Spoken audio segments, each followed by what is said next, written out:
Thanks for tuning in. I'm Justin Jaggers, Media Specialist for North Central Electric Power Association. And in the fourth week of Energy Efficiency Month, we're concentrating on your small business. Now we're joined with our Safety Director, J.D. Cox. Thanks for coming again. Thanks. Enjoy being here.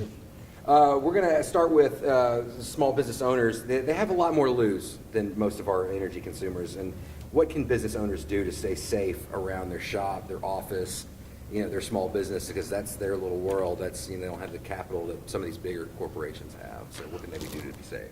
Well, with a small business, a lot of times they're putting a lot of different operations in a lot smaller area. So one of the things they can do is to have defined walking areas and defined storage areas. And slips, trips, and falls is one of the major incidents that we have in the workplace. So in an environment with a small business where maybe their facility's not that big, keeping stored items in defined areas, having those defined areas lined off with paint, signage, things of that nature. If there's maybe an unusual step up or step down in a place, maybe putting some paint on the ground and putting a sign there, letting people know that there's a step there, just stuff like that. Also looking at their storage and making sure that they're not putting any flammable material in an area where it could combust.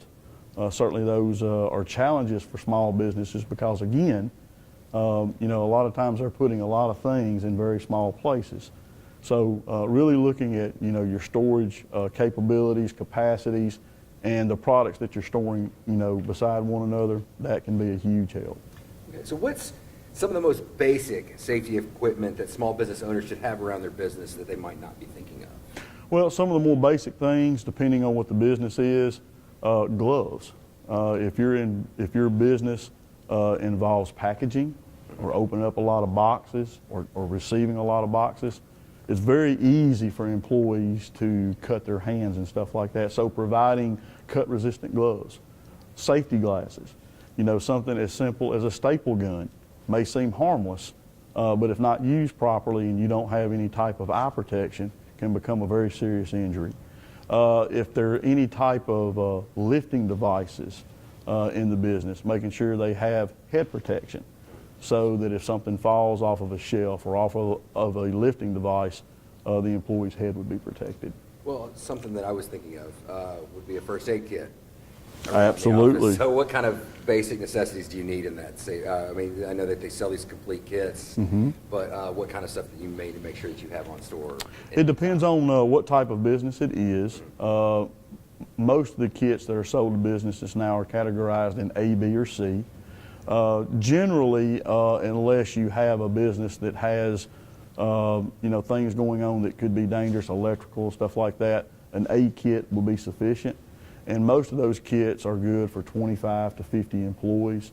And relatively a Class A safety kit is relatively inexpensive. It's something they can do.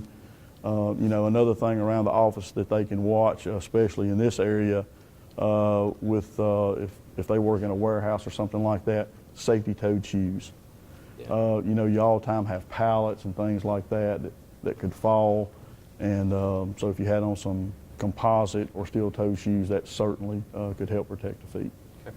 With this being the month of August, where we see record high temperatures, what should small business owners be doing to keep in mind to stay safe around their small business? Well, an ounce of prevention goes a long ways. And I would just say small businesses need to educate their employees to start preparing for the day before. If you know you're going to be working outside, preparing to work outside on a hot day shouldn't just start that morning when you get up.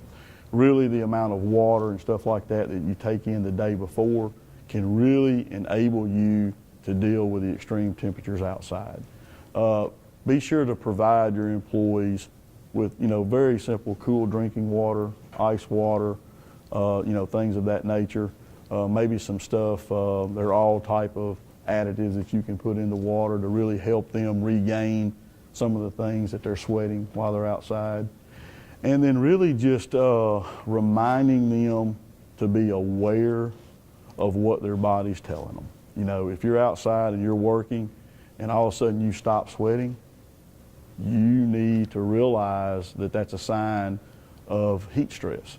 And you need to get in the shade, drink some cool water, until you make sure that, that you're feeling okay. We want to thank you for tuning in. Be sure to follow us on Facebook, Instagram, Twitter, and YouTube, and also on our website, www.northcentralepa.com. Thanks for tuning in.